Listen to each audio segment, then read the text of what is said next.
when it comes to some of the most unappreciated players in the history of the game, a lot of them happen to be small guards, and it's time for us to give these type of players their flowers. When I'm talking about small guards, I'm basically talking about 6'1" and under, or maybe 6'2" and under. But if you look at the history of the game, guys like Chris Paul, guys like Allen Iverson, guys like Isiah Thomas, these guys do not get the credit they deserve for the type of game that they have and their ability on the basketball court. Chris Paul, to me, is the most complete basketball point guard to ever play the game. His ability to score off the dribble, his ability to pass and see and read defense, his ability to attack the rim, his ability to play defense. He's the most complete point guard, handle everything, quickness, most complete point guard in the history of the game. A lot of people don't recognize his greatness, or a lot of people underrate his greatness.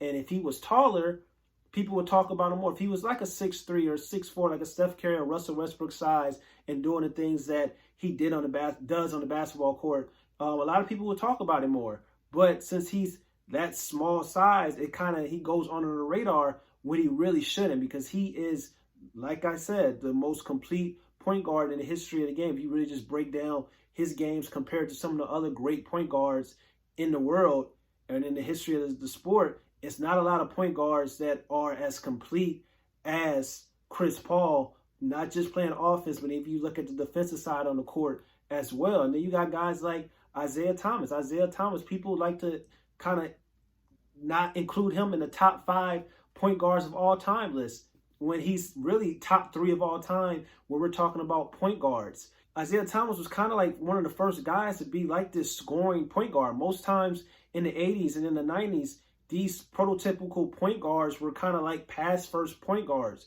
Isiah Thomas was a guard that can score with the best of them. He had the ability to play defense, had a smooth jumper, very aggressive, and he was the main catalyst for the Bad Boys Pistons' success. It's a reason why Isiah Thomas is the shortest Finals MVP in the history of the NBA. It's the reason why people are watching the Last Dance documentary and people are looking at the relationship with Michael Jordan and Isiah Thomas. But Isiah Thomas beat Michael Jordan, Magic Johnson, Larry Bird in his prime. He's one of the most underrated players to ever play the game, and he doesn't get the credit he deserves. And he's super, super talented and was super great and super intelligent as well. He was a leader. He was one of the main leaders for the Bad Boys Pistons. So constantly, people are overlooking the small guards of the history of the NBA. And really, that's why I feel like a lot of these small guards that are 6'1", 6'2", and under really go on the radar and really do not get the credit they deserve and really are unappreciated. Another guy, Allen Iverson. Allen Iverson is one of a top 10 player of all time. We're just talking about ability, his quickness, his handle, his ability to score at all angles on the basketball court, his willingness to attack the rim and battle pound for pound, the best player to ever play the game. That's what people say. That's what LeBron James said. That's what Michael Jordan said. This guy and his size and his stature, the ability to do some of the things that he did on the basketball court is simply just insane. Allen Iverson's come criminally underrated. That's why it was a top 50 list for Bleacher Report that didn't even have Allen Iverson on there. And that's just laughable. It's just really silly to even think about saying that Allen Iverson was in the top 50 player of all time. But once again, these small guards in the history of the NBA continue to go unnoticed, whether it's the Chris Pauls of the world, the Isiah Thomas, the Allen Iversons. I can even talk about Monte Ellis. Monte Ellis of the Golden State Warriors, super underrated, super underappreciated. He was Golden State basketball before Stephen Curry got drafted. He was dropping 23 to 24 to 25 points per game, super athletic, super quick on the basketball court. He was a mid-range assassin.